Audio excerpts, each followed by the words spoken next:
नमस्कार दोस्तों। तो इस वीडियो में हम लोग बात कर लेते हैं पार्टीशन ऑफ बंगाल की। तो जैसे हमने एक्सट्रीमिस्ट और मॉडरेट का फेस देखा था, और जो 1907 में सूरत सेशन के बाद वो लोग स्प्लिट हो जाते हैं, तो उसके बाद हम लोग थोड़ा रिवोल्यूशनरी मूवमेंट वगैरह को देख ले रहे थे। ठीक है, तो वो चीज़ें हमने कंप्लीट कर ली। वो आप जा करके इसके पहले के वीडियोज़ में आप देख सकते हैं।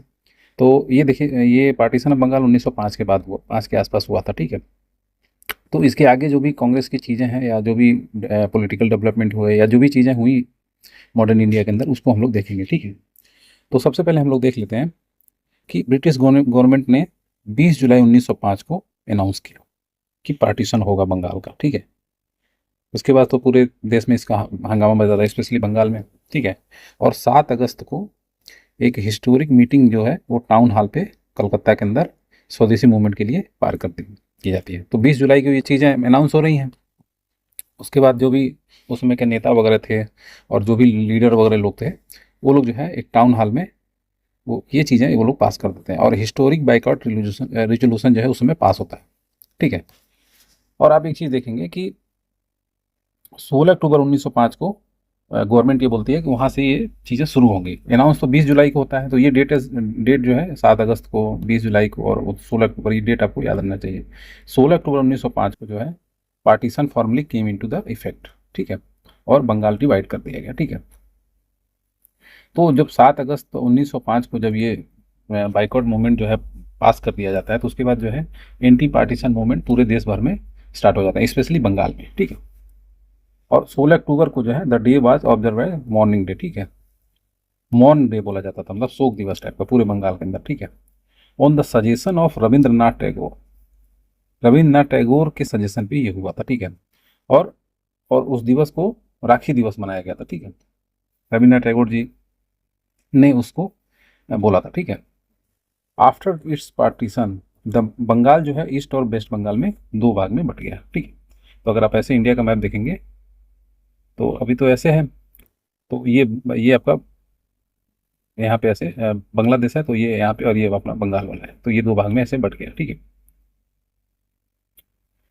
तो वो चीज़ हुई। ठीक है, और ईस्ट बंगाल जो है वाज मर्ड इनटू आसाम, और न्यू प्रोविंस जो है उसमें बनाया गया, जिसमें राजशाही, चटगांव, ढाका वगैरह था। तो आसाम जो है इनिशियली जो है वो ईस्ट इंडिया का पार्ट था। ठीक है, हम देखेंगे अभी तो आजकल आसाम इंडिया के अंदर है, और वो जो है मतलब आसाम फिर बाद में अलग प्रोविंस बना जब आज़ादी मिल गई तो, लेकिन उस समय जो है वो बांग्लादेश का पार्ट था। बांग्लादेश मतलब उस समय बांग्लादेश तो नहीं बना था, तो ऑफकोर्स ईस्ट बंगाल का पार्ट था। ठीक है, और उस समय जो है ईस्ट बंगाल का कहाँ, ढाका जो है हेडक्वार्टर बनाया गया। आजकल आज का जो बांग्लादेश है उसका राजधानी भी आपको पता होगा कि ढाका ही है। ठीक है, और जो सेकेंड पार्ट जो है इंक्लूड किया गया बंगाल में, वो है उड़ीसा और बंगाल, मतलब इस साइड वाला जो बंगाल और उड़ीसा है, तो पहले भी उसी के पार्ट थे, लेकिन जब पार्टीशन हुआ तो इनको उनके साथ ही रखा गया। और 1912 में फिर बिहार को अलग कर दिया गया। ठीक है, और 1936 में आकर के उड़ीसा जो है वो अलग हुआ। ठीक है, तो ये आप लोग देख लीजिएगा, ये सब इंपॉर्टेंट डेट्स वगैरह हैं, ये सब क्रोनोलॉजी में, और डायरेक्ट डेट तो इतिहास में तो बिना डेट तो कुछ नहीं होता। ठीक है, तो Bengal was divided during the tenure, उस समय करजन था ना आपका वायसरॉय, तो 1899 से 1905 के बीच में जो करजन था, ये था वो समय का वहाँ का वायसरॉय। ठीक है, और sir Andrew Hudson Leith Fraser was the officer of Indian service, ये जो थे। ठीक है, और ये जो है लेफ्टिनेंट गवर्नर थे बंगाल के। ये एक बार क्वेश्चन आया था कि जो उस समय का, अब ये तो हो गया पूरे इंडिया का वायसरॉय हो गया लॉर्ड कर्जन, लेकिन उस समय बंगाल का जो स्टेट था, एज ए स्टेट, उसका लेफ्टिनेंट गवर्नर को, आज भी देखेंगे दिल्ली वगैरह में लेफ्टिनेंट गवर्नर होते हैं, तो वो कौन था, तो वो था सर एंड्रू हडसन। ठीक है, और वो उसका टेन्योर था 1903 से 1908 तक। ठीक है, और वो उसने जो है काफ़ी इंपॉर्टेंट रोल प्ले किया। ठीक है, बंगाल पार्टीशन में। तो आप देखेंगे तो जब ये बंगाल दो पार्ट में बन गया, तो आप देखेंगे कि इसको वेस्ट का ही इसको बना के रखा गया, ईस्ट का जो है वो दूसरा बना गवर्नर। फिर गवर्नर भी चेंज होंगे जब दो दो अलग अलग स्टेट में अगर इनका डिवीजन हो रहा है तो। ठीक है, और रविंद्रनाथ टैगोर जो है वो स्वदेशी मूवमेंट के, फिर स्वदेशी मूवमेंट में क्या हुआ कि जो फॉरेन क्लोथ वगैरह थे वो सब जलाए जाने लगे। ठीक है, फॉरेन चीज़ों का बहिष्कार किया जाने, तो वैसे तो वो पार्टीशन के अगेंस्ट थे, लेकिन अब ये हुआ तो वो जो है उसको भी वो गलत मानते थे, ठीक है, कि भाई ये सब नहीं होना चाहिए, मतलब फॉरेन चीज़ों का बहिष्कार नहीं होना चाहिए। He emphasis on better relation between between east and west culture, ठीक है, वो मतलब इसके अगेंस्ट नहीं थे, ठीक है। He believe that west had committed some mistake, ठीक है, in understanding the east, but it doesn't mean east do the same thing, ठीक है। अब एक और नाम आता है के मित्रा। ये जो है उस स्वदेशी मूवमेंट में काफ़ी इंपॉर्टेंट मतलब इंपॉर्टेंट रोल प्ले करते हैं, और वो जो है संजीवनी के एडिटर थे। उस समय एक अखबार निकलता था संजीवनी, उसके एडिटर थे। और इन्होंने जो है एक स्पेशल एडिशन निकाला 13 जुलाई 1905 को, ठीक है। और फर्स्ट टाइम इन्होंने सजेस्ट क्या किया, people should boycott the British good, mourn against the partition, should break all the linkages from British officers, ठीक है। ये सब इन्होंने मतलब लोकल शॉप वगैरह भी, लोकल शॉप, केमिकल वगैरह के शॉप, जो भी ज़रूरत की चीज़ें हैं वो सब का भी इन्होंने मतलब उसको प्रमोट किया एक तरह से। पब्लिक गैदरिंग होती है 16 जुलाई को, जैसा कि हमको पता है, और 20 जून को वो अनाउंस हुआ था, ठीक है ना, 20 जुलाई को सॉरी, और 16 जुलाई को पब्लिक गैदरिंग होती है डिस्ट्रिक्ट बघेर घाट डिवीजन में, खुलना में। और जो है ये जो है कृष्ण कुमार मित्र जो है, इनको जो है सपोर्ट कर दिया जाता, ठीक है। ब्रिटिश गवर्नमेंट जो है वो पार्टीशन को एडमिनिस्ट्रेटिव रीजन से ये लोग इसको सपोर्ट करते हैं, बोलते हैं कि एडमिनिस्ट्रेटिव कन्वीनियंस होगा इस सब चीज़ों के लिए। लेकिन जो रियल रीजन था वो to weaken the growth of nationalism in Bengal, ठीक है। अब चूंकि बंगाल के अंदर ये लोग रहते थे, इनका हेडक्वार्टर वगैरह वहीं था, तो वहाँ पे जो है एंटी ब्रिटिश या जो नेशनल मूवमेंट था उसकी सेंस जो थी वो ज़्यादा थी। विचारक भी थे, तमाम विचारक, स्वामी विवेकानंद, राजा राम मोहन राय, इस तरह की चीज़ें वहाँ पे थी, बड़े बड़े थे, सुंदर बनर्जी हुए, लोग पढ़े थे वेस्टर्न थॉट वगैरह को। तो इस सब चीज़ों की वजह से वहाँ पे जो है जो नेशनलिज्म ग्रो हो रहा था उसको उनको खत्म करना था। और उस समय जो लॉर्ड कर्जन था, उसको partition was an attempt to strengthen the crown rule and to destroy the centre from which Congress party was working and conspiring against the government of the country, ठीक। अब जब पार्टीशन बंगाल हुआ तो उसमें जो है स्वदेशी मूवमेंट, आप देखिए बंगाल में बाल गंगाधर तिलक, अरविंदो घोष, बिपिन चंद्र पाल, लाला लाजपत राय, अब जितने एक्सट्रीमिस्ट थे लोग थे, अब देखेंगे कांग्रेस के अंदर वो लोग एक्टिव हो गए, ठीक है, उनको मौका मिल गया। क्योंकि इसके पहले तो मॉडरेट लोग कुछ और ही इमेज दे रहे थे। They wanted a country wide स्वदेशी मूवमेंट, ठीक है। तो आप देखेंगे इसके पहले एक 1905 में एक सेशन होता है बनारस के अंदर, वहाँ पे जो है आप देखेंगे कि स्वराज वगैरह की बातें शुरू हो जाती हैं, ठीक है। The moderate were against this, ठीक है, लेकिन जो मॉडरेट लोग थे वो अभी भी उसके अगेंस्ट थे, ठीक है। स्वदेशी मूवमेंट जो है कहाँ स्टार्ट हुआ, बंगाल में, और उसको कौन किया था, लेड बाई तिलक, ठीक है। और मतलब throughout the country, specially at Bombay. तो बंगाल में तो शुरू हुआ था, लेकिन जो अदर पार्ट थे जैसे बॉम्बे और पूना या देश का अदर जो भाग था, वहाँ पे आप देखेंगे उसको तिलक कर रहे थे। अजीत सिंह और लाला लाजपत राय पंजाब वाले एरिया में, पंजाब और यूपी में, ठीक है, उसमें नॉर्थ वेस्ट का ही पार्ट था ना यूपी। और सैयद हैदर रजा जो है ये दिल्ली के अंदर ये कर रहे थे। चिदम्बरम पिल्लई जो है ये आप मद्रास वाले प्रोविंस में कर रहे थे।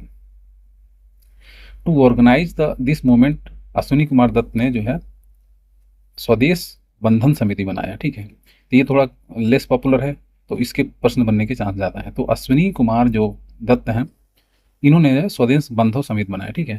तो वीमेन जो है इसमें काफ़ी बड़ा रोल इन्होंने प्ले किया। तो ये भी स्टेटमेंट में अगर क्वेश्चन आता तो उसमें ये जरूर पूछता है कि वुमेन जो है इससे अलग थी, तो उसको गलत कर देना है। और फार्मर और मुस्लिम जो है ये इसके आगे मतलब कम थे, क्योंकि आप देखेंगे कि 1906 में मुस्लिम लीग वगैरह भी बन जाता है,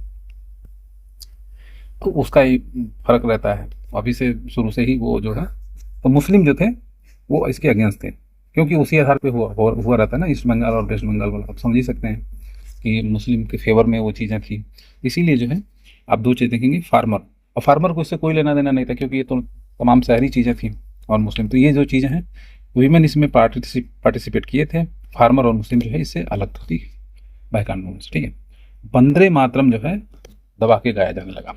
आप देखेंगे जब हम लोग 1891 में जो कांग्रेस का सेशन था उसमें पहली बार वंदे मातरम गाया जाता है। और इसका थीम सॉन्ग ये आता कहाँ से है, तो ये आता है जब 1859 में जो ये इंडिगो जो रिवोल्ट हुआ था, तो उसके ऊपर बुक थी, वहाँ से ये वंदे मातरम का पूरा कॉन्सेप्ट आता है, ठीक है।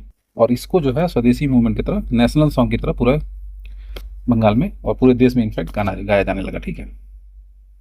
और उस समय जो ये सारा जो कुछ हो रहा था, उसको एक ब्रिटिश जर्नलिस्ट थे, नेविसन, ठीक है, एस डब्ल्यू नेविसन, वो किससे संबंधित थे, तो वो ये सब देख रहे थे।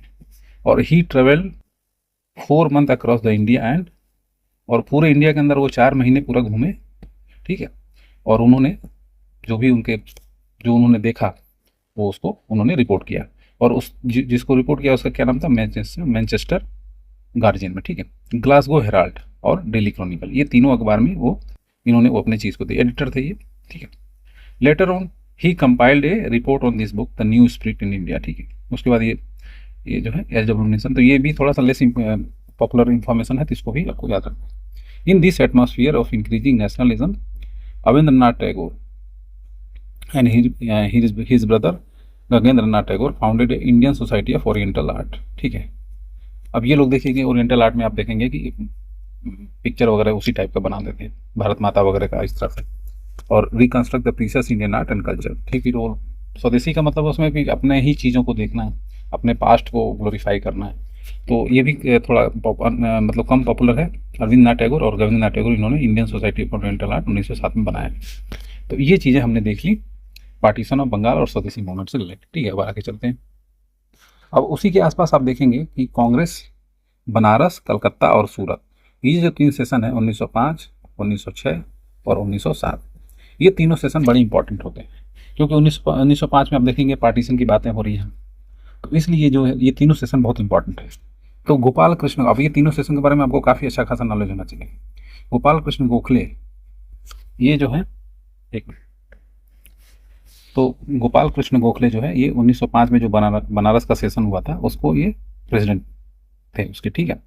और उन्होंने जो है सर्वेंट ऑफ इंडिया सोसाइटी बनाई थी उसी साल। ठीक है। 1905 में ही।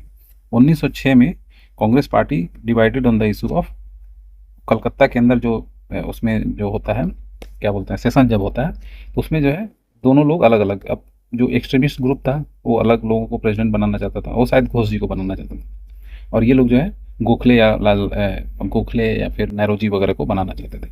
इस तरह का the division of avoid agreement, और उसमें ये हुआ कि फिर अल्टीमेटली नेरोजी को बना दिया गया। ठीक है। और रिजोल्यूशन ऑन सेल्फ रूल, स्वदेशी, बायकॉट, इंडियन नेशनल को पास किया गया इसमें। तो आपको जब आता है कि स्वराज की बात जो है, सेल्फ रूल यानी स्वराज की बात कब की गई थी, तो आपको याद रखना है 1906 में की थी। 1905 में बात तो हुई थी, लेकिन ऐसा रेजोल्यूशन कुछ पास नहीं हुआ था। पास जो हुआ है वो स्वदेशी का। अब 1905 में तो पार्टीशन की बात आ गई, तो 1906 में तो पास करना ही था, तो कलकत्ता सेशन में बायकॉट, नेशनल एजुकेशन, ये सब चीज़ें जो है कलकत्ता सेशन में पास हो गई। ठीक है। और कलकत्ता सेशन में कौन प्रेसिडेंट था, तो वो नेहरू जी थे। ठीक है, नेहरू जी। अब नेहरू जी के बारे में थोड़ा जान लेते हैं। तो grand old man of India इनको कहा जाता। ठीक है। और ये जो है फर्स्ट इंडियन थे जो इन्होंने ब्रिटिश पार्लियामेंट में 1892 में इनको चुना गया था। ठीक है। लिबरल पार्टी के टिकट पर। ठीक है। और कौन सी कॉन्स्टिट्यूंसी थी इनकी, सेंट्रल फिंसबरी। तो इस तरह का इन्फॉर्मेशन स्टेटमेंट में अगर क्वेश्चन आएगा तो जरूर होता है on the ticket of liberal party. ठीक है। और ये जो है 1886, 93 और 1906, ये 3 बार जो है इसके प्रेसिडेंट रहे। ठीक है। He was the first Indian to appointed as a professor in maths natural philosophy. ठीक है। In Elphinstone college, Mumbai. ठीक है। 1851 में उसने जो है गुजराती मैगजीन रोस्ट गुफ्तार करके बनाना है। ठीक है। ये फारसी थे। और CY चिंतामणि इनके बारे में बोलते थे कि बहुत इंटेलिजेंट हैं, सेल्फलेस लीडर हैं, मैंने इनकी तारीफ किया है इन्होंने। But in his era no one was Dada Bhai, मतलब वो अपने एरा के मतलब सबसे अच्छे थे। और Gokhale said if there is a god somewhere he is Dada Bhai Nehru ji. ठीक है। ये स्प्लिट टुक प्लेस। अब देखिए, अब 1905 में आपको नेहरू जी थे, वहाँ पे सेल्फ रूल वगैरह की बात चल रही है, और सूरत में आकर के फाइनली जो है ये लोग स्प्लिट हो जाते हैं। और अगेन वही प्रेसिडेंटशिप को लेकर के होता है, और ये 23rd सेशन रहता है। ठीक है। तो मॉडरेट वांटेड रास बिहारी घोष को बनाना चाहते थे मॉडरेट, और जो ये क्या नाम है एक्सट्रीमिस्ट थे वो लाला लाजपत राय को बनाना चाहते थे। तो रास बिहारी घोष ही अल्टीमेटली प्रेसिडेंट बनते हैं, और यहाँ से जो है 2 भाग में बट जाता है। ठीक है। तो अगेन ये लोग यूनाइट होते हैं 1916 के सेशन में, कब, लखनऊ में। ठीक है। तो इसके पहले जो इसके बीच में जो भी कांग्रेस था वो डिवाइडेड रही, और फिर अल्टीमेटली लेकिन कांग्रेस जो थी वो मॉडरेट के पास ही रही। ठीक है, तो रास बिहारी घोष यहाँ पे बन जाते हैं आपके जो प्रेसिडेंट। ठीक है, तो ये तीनों सेशन काफ़ी इंपॉर्टेंट था। अब आगे चलते हैं। अब इन्हीं सालों में आप देखेंगे 1906 में जब कलकत्ता सेशन में ये इतनी सारी चीज़ें हो रही हैं, तो उसी साल मुस्लिम लीग का फॉर्मेशन हो रहा है। ठीक है, अक्टूबर 1906 में Muslim representative at Shimla under the leadership of Aga Khan. तो शिमला में ये लोग कॉन्फ्रेंस कर रहे हैं, वहाँ पे आप देख रहे हैं कि ये लोग आगा खान जो उस समय नवाब थे ईस्ट बंगाल के, उनके लीडरशिप में, और ये सेंट्रल मुस्लिम ऑर्गेनाइजेशन बनाते हैं to protect the interest of Muslim. ठीक है, all India Mohammedan educational conference ये ऑर्गेनाइज किया जाता है ढाका के अंदर दिसंबर 1906 में। ये अक्टूबर की कहानी है जब शिमला में लोग मिलते हैं और यहाँ पे आ गए। और president of welcome committee and organiser of political meeting Nawab of Dhaka Salimullah Khan थे। ठीक है, सॉरी ये जो है आगा खान नहीं थे, जो ढाका के नवाब थे वो सलीमुल्लाह खान थे, और उन्होंने जो है प्रपोज किया कि एक मुस्लिम लीग बनाई जाए, ऑल इंडिया मुस्लिम लीग। ठीक है, 60 टेम्प्रेरी कमेटी उस समय बनाई गई, और मोहसिन मुल्क और वकारुल मुल्क जो है जॉइंट सेक्रेटरी थे, और आगा खान जो है पहले प्रेसिडेंट थे। ठीक है, तो शिमला में जब ये लोग मिलते हैं तो वो जो है आगा खान उस लीडर रहते हैं, लेकिन अल्टीमेटली ये बनता कहाँ है, ढाका में 1906 में दिसंबर में। और तो ये तीन नाम आपको याद रहने चाहिए। तो वहाँ पे जो है उसके ऑर्गेनाइजर कौन रहते हैं, सलीमुल्लाह खान रहते हैं, प्रेसिडेंट एक तरह से बोल सकते हैं। और मोहसिन मुल्क और वकार उल मुल्क जो है ये दोनों जनरल सेक्रेटरी रहते हैं, जॉइंट सेक्रेटरी के लिए, और आगा खां जो है पहले प्रेसिडेंट होते हैं। ठीक है, और इसका हेडक्वार्टर कहाँ बनाया जाता है, लखनऊ में बनाया जाता है। ठीक है, तो इसके जो है मेन ऑब्जेक्टिव क्या क्या थे, पहला to increase Muslim loyalty toward English government. अब देखिए पहला ही चीज़ जो है ये कितना खतरनाक है, to stop the spread of hatred for other religion without hurting the main objective of party. ठीक है, protection and expansion of political right of Muslim. ठीक है, ये इनके रहते हैं, जो पहला है वही उसी से इन लोगों का पता चल जाता है। ठीक है, अब बात करते हैं थोड़ा बहुत इनके सेशंस की। तो आप देखेंगे कराची में 1907 में सेशन हो रहा है इनका मुस्लिम लीग का, और अमृतसर में 1908 में हो रहा है। और उसके बाद जो है सेपरेट इलेक्टोरेट जो है ये लोग डिमांड करते हैं। और उसके बाद आप देखेंगे 1909 में जो मॉर्ले मिंटो रिफॉर्म आता है उसमें इन लोगों को वो चीज़ मिल भी जाता है। ठीक है, on 1 October 1906 delegate of Muslim led by Aga Khan met Minto and demanded the separate electorate. ठीक है, और election at all level of Morley Minto reform में एक्सेप्ट भी हो जाता है आप देखेंगे। और सेपरेट 1908 में लंदन ब्रांच इसका मुस्लिम लीग का किया जाता है सैयद आमिर अली के लीडरशिप में। ठीक है, तो ये बातें हो गई इनिशियल जो मुस्लिम लीग थी उसकी। अब 1909 में आप देखेंगे जैसा हम लोग बात कर रहे थे 1909 में आ जाता है मॉडल मिंटो रिफॉर्म। अब इसमें क्या क्या प्रोविजंस बनते हैं, क्या क्या इसमें रूल वगैरह बनते हैं वो हम लोग देख लेते हैं।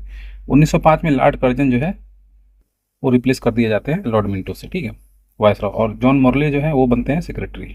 तो मॉर्ले मिंटो रिफॉर्म जब आता है तो इन्हीं दोनों लोगों के नाम पे उसका ऐसा बनाया जाता है। ठीक है, और इसको जो है ऑफिशियली तो बोला जाता है इंडियन काउंसिल एक्ट 1909। ठीक है, और इसको एक जनरल टर्म में मॉर्ले मिंटो रिफॉर्म बोला जाता है। ठीक है, the biggest blunder of this reform, अब पहली बार जो है वो हिंदू मुस्लिम में डिवाइड की बात हो रही है। ठीक है, कम्युनल रिप्रेजेंटेशन यहाँ पे इनको दिया जा रहा है। ठीक है, according to this system the Muslim candidate into the council were not elected by general election. ठीक है, but elected by Muslim voter only.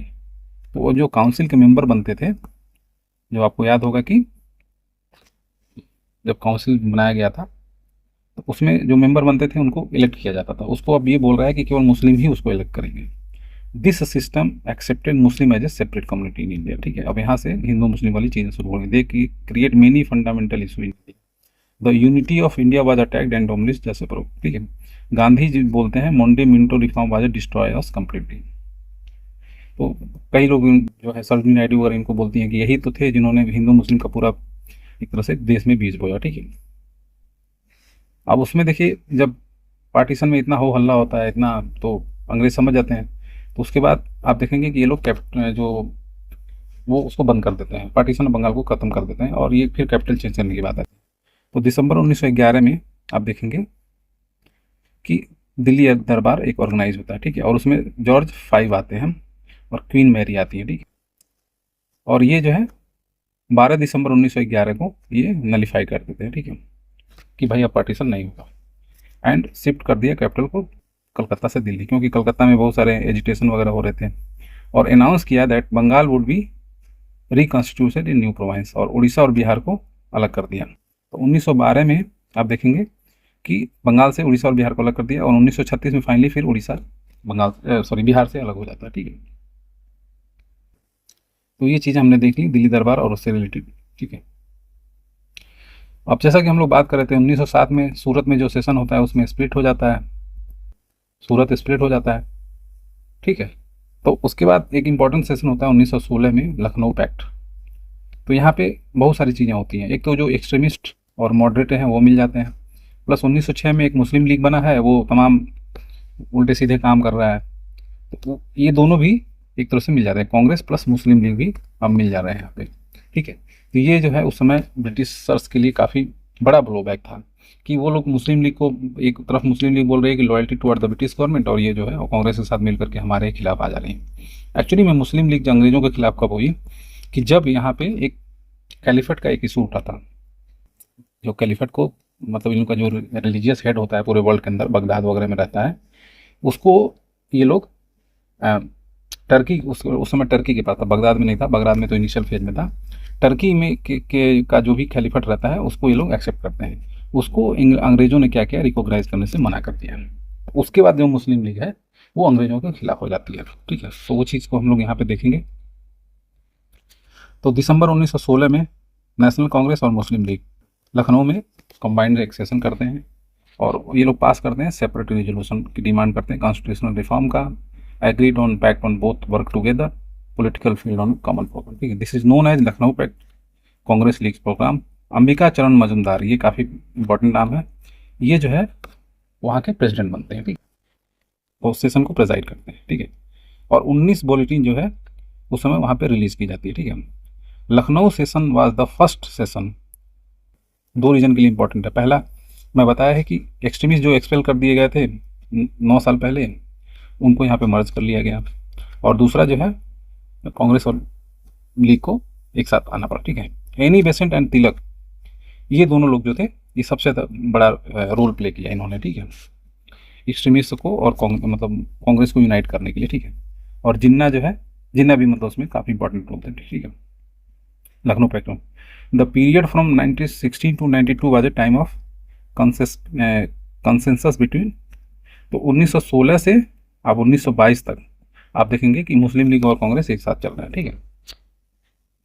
Lucknow pact was just a temporary agreement, ठीक है। Muslim League beside had own identity, वो मतलब रखना चाहती है till 1922।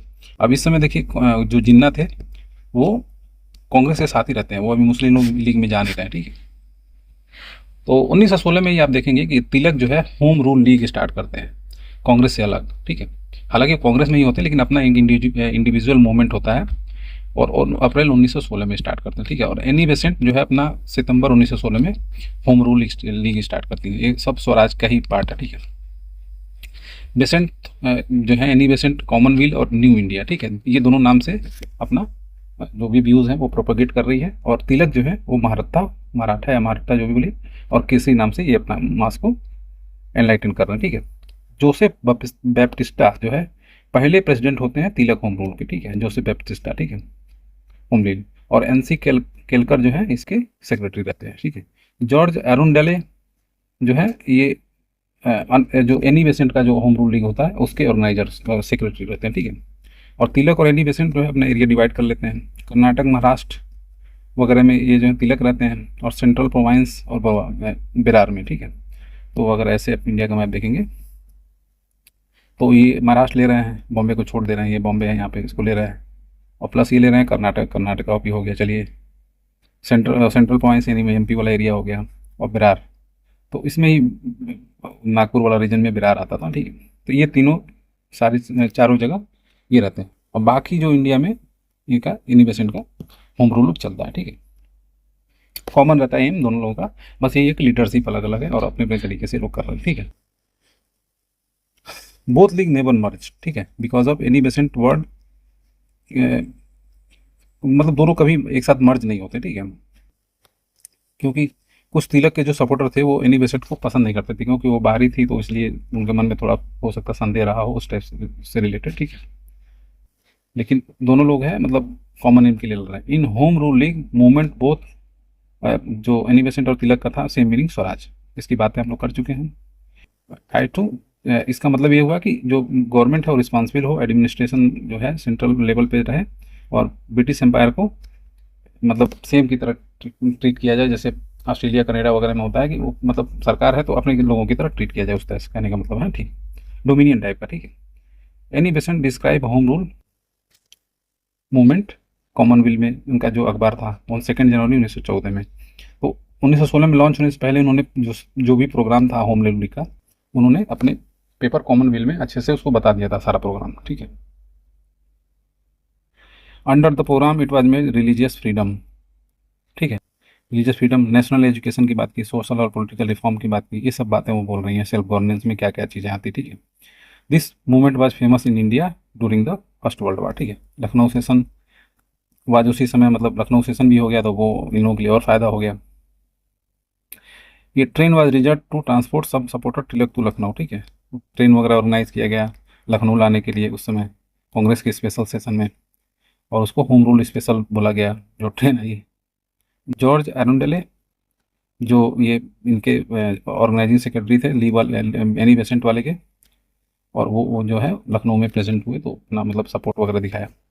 Theosophical society ये 1875 बनी थी, कोलोनल ओलकॉट और मैडम बेलाता बलावात्स्की, ये लोग बनाए थे, इसी से ये संबंधित रही एनी बेसेंट जब मेंबर बनी 1889 में, और 1893 में ये जो है इंडिया में आती है, मद्रास के अडियार में, यहाँ पे इन लोगों का थियोसॉफिकल सोसाइटी का हेडक्वार्टर बनता है, ठीक है। अब हम लोग 1916 तक की हम लोग बात कर लिए, लखनऊ पैक्ट तक, ठीक है, मुस्लिम लीग वगैरह का जो भी था फॉर्मेशन, उससे बात हो गई। अब आप देखेंगे 1915-16 के बाद 1917 में पहला सत्याग्रह गांधी जी करते हैं, तो यहाँ से अब गांधी की एंट्री हो रही है, और इसके बाद जो भी है 1916 1917 के अनवार्ड्स जो भी चीज़ें होंगी वो गांधी के हिसाब से होंगी, उन्हीं के इर्द गिर्द होंगी। अब ये जो है मेन पॉलिटिकल फिगर बन के सामने आएंगे, ठीक है, तो उन्हीं पे हम लोग ये डिस्कशन करेंगे। तो कि उनका जो अर्ली मूवमेंट वगैरह था, कि उसके पहले इंडिया में तो आए 43 ईयर्स उनका एज हो गया था तब, उसके पहले साउथ अफ्रीका वगैरह में उन्होंने इनिशियल मूवमेंट वगैरह किए, तो वो सारी चीज़ें हम इसमें देखेंगे, ठीक है।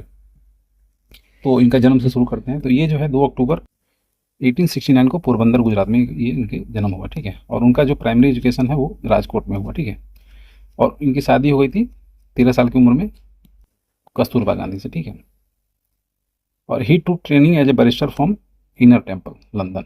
तो ये भी पूछ सकता है कि उन्होंने जब अपने वकीली ली थी, बैरिस्टर जो बने थे ये कहाँ से बने थे, तो ये इनर टेम्पल लंदन से, ठीक है। करमचंद गांधी जो थे दीवान थे पोरबंदर के, इनके पापा क्या थे, पोरबंदर के दीवान थे, और वकनेर और मतलब ये तीनों जगह वो बने, he also known as a Kaba Gandhi, ठीक है। तो इनका ये इनिशियल इन्फॉर्मेशन हो गया। 1894 में इन्होंने नटाइल इंडियन कांग्रेस बनाया साउथ अफ्रीका के अंदर, ठीक है, नटाइल इंडियन कांग्रेस, ठीक है, और इन्होंने अपने कलीग्स के साथ मिल करके टॉल्स्टॉय फार्म बनाया और वहाँ पे अपना रहने लगे, ठीक है, और वहाँ पे इन्होंने एक न्यूज़पेपर भी चलाया जिसका नाम था इंडियन ओपिनियन, ठीक है, वो कहाँ इंग्लिश में, गुजराती में, हिंदी में और तमिल में वहाँ प्रकाशित होते थे, ठीक है, और उन्होंने फोनिक्स आश्रम भी बनाया, पहला आश्रम थी टॉल्स्टॉय में बना रहे हैं, फोनिक्स आश्रम डरबन में 1904 में एक आश्रम बना रहे हैं, ठीक है, उसे जो है अभी आप देखेंगे 2000 में दोबारा खोल दिया गया, कुछ मतलब म्यूजियम टाइप का, मतलब उसको इम्पोर्टेंस देने के लिए। फोनिक्स आश्रम जो है फर्स्ट आश्रम इस्टेब्लिश बाई गांधी जी, ठीक है, और ये फोनिक्स आश्रम है, ये पहला आश्रम था जो इन्होंने बनाया था, आश्रम की बात हो रही है। अब यहाँ पे टॉल्स्टॉय फार्म जो है ये अपने कलीग के साथ रह रहे हैं, ठीक है, दोनों में फ़र्क है। तो अब ये क्या क्या प्रैक्टिकल आइडियलिज्म, और आइडियलिज्म जो होता है ना, तो उसको ये मतलब नहीं मानते थे, इनको ये था कि जो प्रैक्टिकली पॉसिबल है उस पर, लाइक मार्क्स ही आसो, जो मार्क्स थे उनकी तरह ये भी मानते थे कि स्टेट का रोल नहीं होना चाहिए। No problem on being called a philosophical anarchist, ठीक है। स्टेट रहना ही नहीं चाहिए, उनको ये मानना था, ठीक है। जब स्टेट आएगा तो लोगों के पास पावर आएगा तो ये तो इनजस्टिस वगैरह की चीज़ें होंगी। और उनका जो दो मोटो था वो था ट्रूथ और नॉन वायलेंस, ठीक है। ये इसी पे प्रिंसिपल पे चलते थे राम, राजा और गांधी, ठीक है। He made these two based on the modern society, ठीक है। He was a true socialist, और गांधी जी थे वो ट्रू सोशलिस्ट थे। अब देखिए स्टेट वगैरह को जब ये रिकॉग्नाइज ही नहीं कर रहे हैं तो जाहिर सी बात है ट्रू सोशलिस्ट ही होंगे। He to care both private and social interest, ठीक है। वो ये मानते थे कि प्राइवेट लोगों को मतलब सोशल सोसाइटी को देख करके ही काम करना चाहिए, उनका ये मानना था इस तरह का। He wanted to bring functionally noble ideals of social justice, ठीक है। और वो जो है himself said to the Louis Fischer को बोलते हैं कि I am a true socialist and aim of my socialism is to progress of all, ठीक है। Socialism of Gandhi ji had some glimpses of, तो ये जो मार्क्सिज्म का जो सोशलिज्म था उससे काफ़ी इन्फ्लुएंस थे, और कुछ पार्ट ही इन्होंने लिया था, मतलब उसका इंडियन रूप जो है आप बोल सकते हैं वो इन्होंने किया था। Gandhi ji has extraordinary importance to the labour को ये बहुत ज़्यादा महत्व देते थे, क्योंकि उनके हिसाब से वही लोग प्रोडक्शन कर रहे हैं। He wanted to bring action and principle to everyone to given work according to their capacity, ठीक है, and to be paid remuneration according to their needs, ठीक है। Gandhi ji said I am trying to solve the problem face by the scientific socialism, ठीक है। Gandhi ji called individual Marxist along with, ठीक है। Strike जो इनका एक मेजर्स था, जो इनका टूल्स था, वो लास्ट ऑप्शन मान के रखते थे, ठीक है। पहले बोलेंगे कि आग्रह करेंगे, सत्याग्रह करेंगे, नहीं होगा तो फिर ये स्ट्राइक पे जाएंगे, ठीक है। Fasting was the last weapon, ठीक है। According to the Gandhi ji satyagraha was a अग्निबाण, ठीक है। The objective of satyagraha of Gandhi to change and the heart of the enemy according to their demand, मतलब सत्याग्रह से जो सामने वाला जो आदमी जो हमको देगा उसको हृदय परिवर्तन करना है, ठीक है। This one done by the suffering that, मतलब हम सफ़र करेंगे तो वो भाई जाहिर से उसका चेंज हो जाएगा हार्ट, ठीक है। और गांधी जी अपने सेल्फ कंट्रोल को फैमिली प्लानिंग का बेस्ट मानते थे। फैमिली प्लानिंग के बारे में अगर उनका जो विचार था ये था कि सेल्फ कंट्रोल से वो किया जा सकता है, ठीक है। Mahatma Gandhi used mean and the end are two side of the coin, ठीक है। वही काम करने और उसके फल जो है वो दो साइड ऑफ द कॉइन है, ठीक है। They can not be separated, वो अलग अलग नहीं किया जा सकता। Immoral mean can not be use to achieve the moral end, ठीक है। उनका ये मानना था कि जो है मतलब वायलेंस वगैरह जो है यूज़ करके आप जो है अच्छा काम नहीं कर सकते, उनका ये मानना था, ठीक है। तो ये सब कुछ फिलोसॉफिकल बातें यहाँ पे दी हुई हैं। तो इसके आगे हम लोग चलते हैं। 1893 में जो 24 साल के थे तो ये डरबन गए, ठीक है।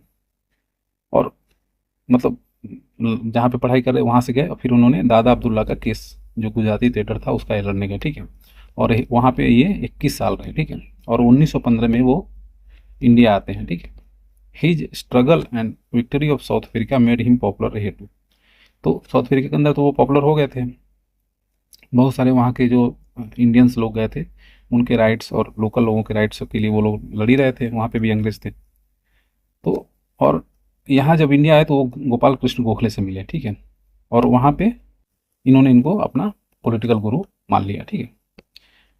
गांधी जी फॉर द फर्स्ट टाइम ये जो पार्टिसिपेट किए थे कलकत्ता सेशन में 1901 में पार्टिसिपेट किए थे, ठीक है। उस समय जो इनकी एक्टिविटी थी वो उधर ही चल रही थी, साउथ अफ्रीका के अंदर ही चल रही थी, ठीक है। In this session the resolution of Gandhi ji on Africa, तो इस सेशन में क्या हुआ कि गांधी जी ने बताया कि भाई वो अफ्रीका में लोगों के लिए लड़ रहे हैं, तो वो रेजोल्यूशन को भी पास किया गया था, ठीक है। और इस सेशन को दिनसा वाचा ने प्रेजाइड किया था, ठीक है।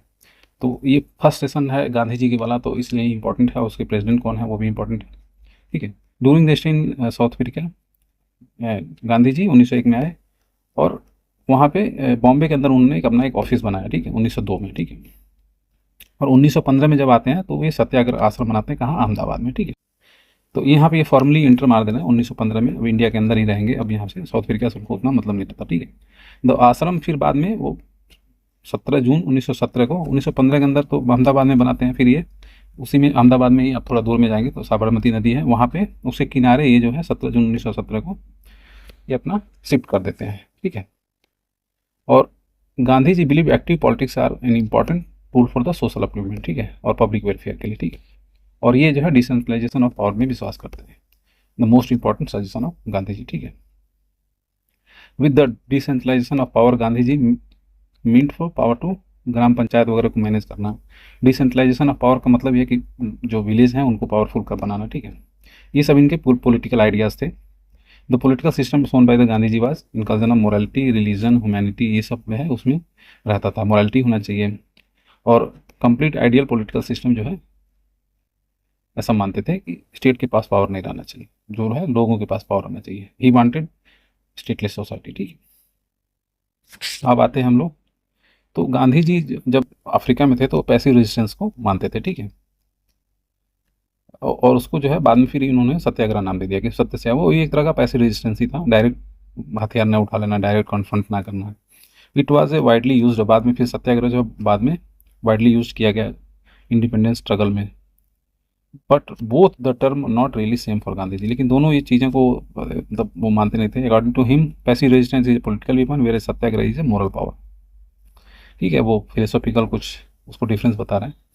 अब इंडिया में वो आते हैं तो पहला जो उनका मेन होता है वो होता है चंपारण का सत्याग्रह 1917 में, ठीक है, बिहार के अंदर।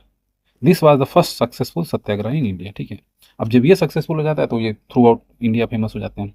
Gandhi ji linked the boycott of the foreign cloth and national respect एक साथ, इसको यहाँ पे लिंक कर देते हैं, ठीक है। Boycott of the foreign cloth by Gandhi ji movement was effective in India, ठीक है। आप देखेंगे 1921 में जब ये नॉन कॉम्प्रेशन लॉन्च करते हैं तो ये अल्टीमेटली वही रहता है, मतलब ब्रिटिश बाइकआउट करना फॉरेन गुड्स वगैरह को, ठीक है। और गांधी जी का formula boycott of foreign good ये जो है मतलब बड़े लेवल पे बहुत ज़्यादा होता है, क्योंकि ऑलरेडी हम लोग स्वदेशी में उसको एक तरह से उसका चेक कर चुके हैं हम लोग, ठीक है। और गांधी जो है अंतु दिस लास्ट जो है जस्किन रॉन का, ये जो है पढ़ते हैं और इससे काफ़ी प्रभावित रहते हैं। और अपने बायोग्राफी में वो बोलते हैं कि इस बुक ने ही उनका पूरा मतलब जो भी थिंकिंग था उनकी पूरी लाइफ चेंज करके रखती, ठीक है। According to the Gandhi ji the message book bar the good of individual is contained in the good for all, मतलब अपना भला सोचना वो सबके भले में, मतलब ऐसा आपका होना चाहिए, ये नहीं कि सिर्फ अपना सोचना है। On the basis of Gandhi ji render ही आइडियोलॉजी वेलफेयर टू ऑल, तो यहीं से उन्होंने कॉन्सेप्ट निकाला welfare to. Among the secular writer Thoreau Ruskin और टोल्स्टॉय, ये जो है गांधी जी को काफ़ी प्रभावित करते हैं, ठीक है। थेरो से ये क्या सीखते हैं, learn civil disobedient and benefit of tax ban, तो ये जो बाइकआउट वगैरह का है ये थेरो से सीखते हैं। और रस्किन जो है वो फिजिकल लेबर को रेस्पेक्ट करने की बात वगैरह करते हैं, उसकी बात होती है, ठीक है। तो ये सब नॉन वायलेंस और नॉन कॉपरेशन ये सब थे। Gandhi ji work very hard to improvement condition of untouchable, बाद में फिर ये आप देखेंगे जब पूना पैक्ट वगैरह की बात आती है 1932-33 में, तो उसके बाद ये फिर अनटचेबिलिटी और हरिजन सर्विसेज में भी लग जाते हैं, ठीक है, ठीक है। और चंपा तो ये हो गया अब 1917 में ये चंपारण वाला कर दिए। उसके बाद अब जाते हैं खेड़ा, वहाँ पे ये फार्मर्स मूवमेंट में भाग लेते हैं और वहाँ पे भी लोगों को जीत दिला देते हैं, ठीक है। तो चंपारण मूवमेंट जो है ये एकदम फर्स्ट पर रहता है। उसमें आप देखेंगे कि जो 20 कट्ठे का 1 बीघा होता है उस एरिया में, उसमें 3 कठिया सिस्टम प्लांटेशन का कुछ था। तो अब उसमें जो है increase tax and other illegal tax ये सब इंक्रीज कर दिया कि फार्मर लोगों को करना है, तो उसी के अगेंस्ट जो है इन्होंने किया। और फिर आप देखेंगे कि plantation worker agree to return 25% of illegal money. उसके बाद क्या करते हैं, जो प्लांटेशन वाले लोग रहते हैं वो 25% जो इलीगली मनी है वो कलेक्ट कर रहे हैं, वो सब निकल के सामने आया। तो जो पंडित राजकुमार हैं शुक्ला, वो इनको इनवाइट करते हैं, ठीक है। 1916 का जब लखनऊ सेशन होता है वहाँ पे गांधी जी से मिलते हैं और वहाँ पे सारी समस्याएं बता देते हैं गांधी जी को, तो ये फिर लॉन्च करते हैं। और उसके साथ साथ इनके साथ साथ कौन रहते हैं, आचार्य JB Kripalani, Rajendra Prasad, Mahadev Desai, CF Andrews, Anugrah Narayan Singh, Brajkishore और NG रंगा, ठीक है। तो ये बिहार में, बिहार BCS के लिए ज़्यादा इंपॉर्टेंट है, फिर भी आपको नेम सारे रहना चाहिए, ठीक है। NG रंगा जो है इसको अपोज करते हैं, ठीक है, गांधी जी के मूवमेंट को, ठीक है। और रविंद्रनाथ टैगोर जो है इसके बाद इनको महात्मा बोलने लगते हैं कि भाई तो इतनी बड़ी काम कर दिए बिना कुछ लड़ाई झगड़ा किए ही। उसके बाद जब एक अहमदाबाद आते हैं, ठीक है, और यहाँ पे जो कॉटन मिल के लेबर थे उनका जो भी इशू रहता था, इशू ऑफ प्लेग, बोनस इनको चाहिए होता था क्योंकि प्लेग में इन्होंने काम किया था। तो ये फिर वर्कर को कन्विंस कर देते हैं और जो ओनर होते हैं वो क्या करते हैं, इनको मतलब पैसा मिल जाता है, ठीक है। To encourage and motivate the labourers, ये खुद ही मतलब सत्याग्रह के टाइम वो फास्ट पे बैठ जाते हैं, ठीक है। This process show some result and owner handed over all the this matter to the tribunal, ठीक है। उसके बाद जो ट्रिब्यूनल है वो 35% कॉम्पनसेशन अलाउ कर देती है। तो ये यहाँ पे भी जीत गए, तो चंपारण में जीत गए, उसके बाद अहमदाबाद मिल हो रहा है, फिर उसके बाद 1918 में खेड़ा में भी जीत जाएंगे। खेड़ा पे जो फार्मर वगैरह का जो डिमांड था वो भी जीत जाएंगे। तो ये तीनों आप देखेंगे 1917 में आपका चंपारण, 1918 में ही पहले अहमदाबाद, फिर 1918 में भी खेड़ा। ये दोनों तो क्रोनोलॉजी लगाने के लिए आता है, ठीक है। ठीक है, तो अब खेड़ा में क्या करते हैं गांधी जी, यहाँ पे एक सत्याग्रह सभा बनाते हैं और सत्याग्रह करते हैं फेवर ऑफ फार्मर्स, ठीक है। तो ये यहाँ पे तीन चीज़ें हो गई जो इनिशियल मूवमेंट में उनके आती हैं, ठीक है। अब यहाँ पे एक चीज़ लिखा होगा कि सुभाष चंद्र बोस जो है उनको सबसे पहले फादर ऑफ नेशन बोलते हैं। बहुत बात की बात है, जुलाई 1994 में, 1944 में, ठीक है। आज़ाद हिंद रेडियो जब जर्मनी से वो बोल रहे होते हैं तो वहाँ पे इन्होंने फादर ऑफ नेशन बोला था, वहीं से ये फिर फादर ऑफ नेशन आ गया। Subhash Chandra Bose address Gandhi ji and said the final battle of Indian independence had started and father of nation we need your blessing and good wishes, ठीक है। तो फादर ऑफ नेशन से अपना ये ब्लेसिंग वगैरह मांगते हैं और ठीक है। प्यारे लाल, अब ये चीज़ थोड़ा बहुत बीच में ऐसे डाल दिया था सुभाष चंद्र बोस के बारे में, ठीक है। Pyare Lal Nayyar was the secretary of Gandhi ji during the Noakhali incidents. तो जैसे कि पता है कि जब पार्टीशन होने वाला था तो वहाँ पे दंगे वगैरह शुरू हो गए, तो गांधी जी सीधा जाकर के नोआखली में बैठ गए। वहाँ पे दंगा जो है बहुत ज़्यादा विकराल था। तो उस समय जो है प्यारे लाल नैयर जो थे इनके सेक्रेटरी थे, ठीक है। और उनकी सिस्टर सुशीला नैयर जो है वो पर्सनल डॉक्टर थी गांधी जी की, ठीक है। Pyare Lal play important role of Gandhi ji Dandi march, Jamnalal, ठीक है। गांधी दांडी मार्च में भी इन्होंने काफ़ी इंपॉर्टेंट रोल किया था। जमनलाल बजाज जो है उस समय थे, वो भी गांधी जी के क्लोज एसोसिएट थे, ठीक है। जमनलाल बजाज की बात कर लेते हैं, तो ये राजस्थान में पैदा हुए थे और ये adopted by rich businessman of Wardha, Wardha के रिच बिजनेसमैन ने इनको अडॉप्ट किया था, ठीक है। और ये गांधी जी के टच में 1915 में आए, उसके बाद इनके फॉलोअर बन गए और he took part in Indian National Congress at the age of 30 and उन्होंने बाद में जो ये चूँकि राय बहादुर की फैमिली से उन्होंने इस टाइटिल को भी मतलब त्याग दिया बाद में, ठीक है। और ही was the treasurer of Congress and founder of Gandhi सेवा संघ। तो जमनालाल बजाज हैं वो किसके फाउंडर हैं, तो गांधी सेवा संघ को, ठीक। और वो जो है took deep interest in village industry handloom cloth, जो गांधी जी का था ना कि जो गांव के अंदर सारा पावर दिया जाना चाहिए, तो उसमें अब जो कॉटेज इंडस्ट्री वगैरह थी लोकल लेवल पे, उसको इन्होंने नीचे इंटरेस्ट दिखाया, ठीक है। और ये 1923 में जेल भी गए नागपुर फ्लैग सत्याग्रह में, और 1930 में भी जब CDM चल रहा था, सिविल डिसोबीडियंस गांधी जी का, तो उस टाइम भी ये जेल गए थे, ठीक है। अब एक आते हैं चार्ल्स एंड्रयूस, ठीक है। और ये प्रोफेसर रहते हैं सेंट स्टीफेंस कॉलेज दिल्ली के, ठीक है। और वो अटैच रहते हैं डीपली, और मतलब ये वहाँ पे होकर भी ये इंडिया के मतलब इंडिया के लिए ये थोड़ा इंडिया के फेवर में बात करने वाले थे, ठीक है। And he had a strong relation with Rabindranath Tagore, Gopal Krishna Gokhale, Mahatma Gandhi से इनका अच्छा खासा रिलेशन था, ठीक है।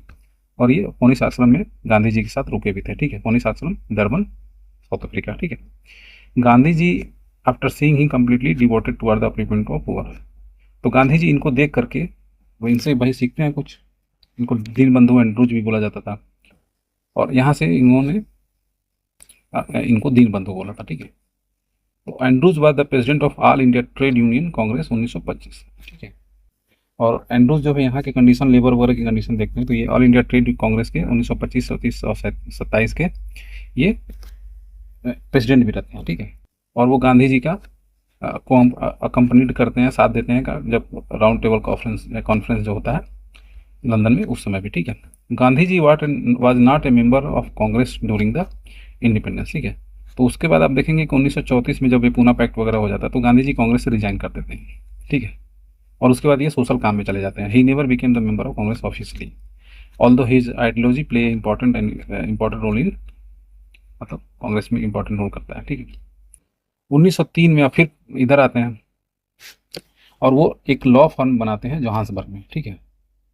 और वहाँ तक तो आप देखेंगे कि लॉ फर्म ये 1915 में इन्होंने मुंबई के अंदर भी बनाया था, ठीक है। और यहाँ पे ये जोहान्सबर्ग में बना रहे हैं, ठीक है। और यहाँ पे जो है प्रिंसिपल ऑफ ट्रस्टीशिप जो है इस फॉर्म पे वो लगाते हैं, ठीक है। ट्रस्टीशिप का भी कॉन्सेप्ट आप देखेंगे, ट्रस्ट लोग चलाएंगे, कोई ऑनर नहीं रहेगा, ठीक है। और इसमें आप देखेंगे कि इसमें जो है climate, land, nature of residence, ये सब जो है इसमें इनके एम रहते हैं, ये सबको करना है। Economic was totally oppose to the exploitation के लिए अपोज करना है। तो ये सब उनका जो फॉर्म था ये सब देखता था, ठीक है। तो वही फिलोसॉफिकल बातें, Gandhi ji wanted to establish such a person, ये सब फिलोसॉफिकल बातें हैं। अल्टीमेटली आप देखेंगे 30 जनवरी 1948 को नाथुराम गोडसे उनको गोली मार देता है, ठीक है। और गांधी जी ने, नेहरू जी ने उनके मौत पे क्या बोला था, the light of our life is gone, we are now surrounded by darkness and from all side, I am unable to figure out what to say and how to say, father of the nation whom we said Bapu lovely is no more, ठीक है। तो ये चीज़ बात, ठीक है। तो जो initial phase था गांधीज़म का या गांधी जी का, वो हमने देख लिया।